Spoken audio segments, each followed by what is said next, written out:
shivered out 1,000 thoughts of you and no one else.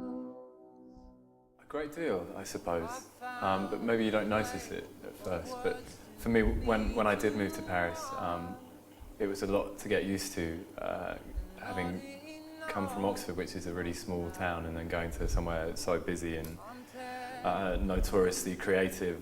Maybe it put a bit of pressure on myself to actually become a bit more artistic. But I think it did a lot of good for me, moving around, kind of going between France and England. It's perhaps made me a braver person in general in life, having to move everything so far away. And it just seemed impossible when I first thought about it. But yeah, it's a brave thing. It helps. I put you out of my mind and out of my life.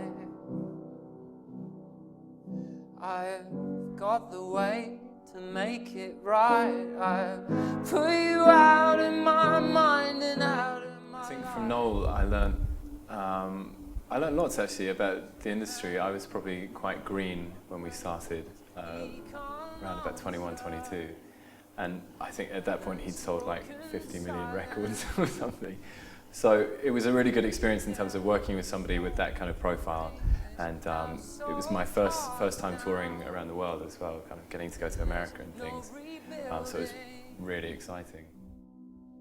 And the trees come down, the windows fall to pieces.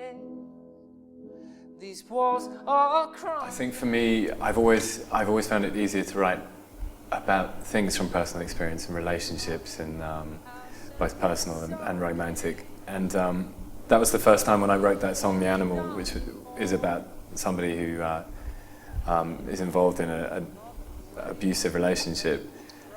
It felt really good actually to put myself in a different headspace and to kind of take on the role of you know, like it's like a song, it can become a short story. And after that I got into listening to bands like Lamb, where lots of their songs are kind of, they've got real narrative to them, and you know, lots of country songs are kind of, they don't just deal with one person's feeling, it's got a whole story behind it.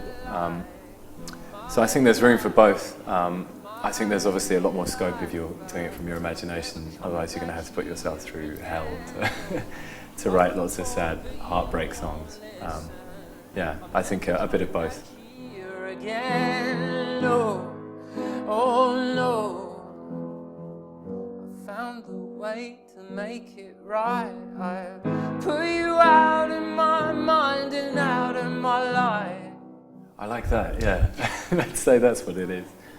I find it's one problem I've always had is because I tend to sing in falsetto and very quietly, and I really like acoustic instrumentation and strings. I find all that kind of thing so beautiful that maybe sometimes it's hard to get aggression across, or something other than kind of you know, the ethereal thing, which I love. I love ethereal kind of dreamy music that I can get lost in. But yeah, I think if you can sneak something in that's a surprise subject matter to the listener, that's kind of like a velvet covered glove or something they say. I think that's kind of sneaky. So yeah.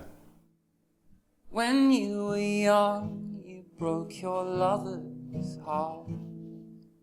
Now you have grown, you break another.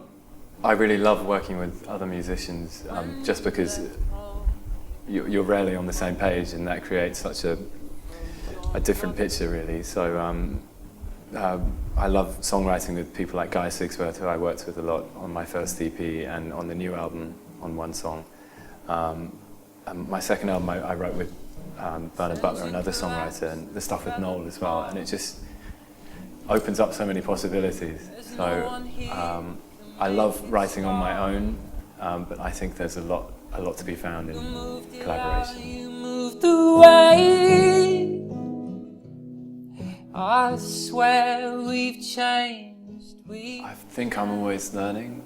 I just turned 30, and I feel if I look back on everything that's happened up until this point, I'm such a different person to how I was even 2 years ago. So yeah, I think learning and learning from your mistakes is really important, and also avoiding regret wherever possible.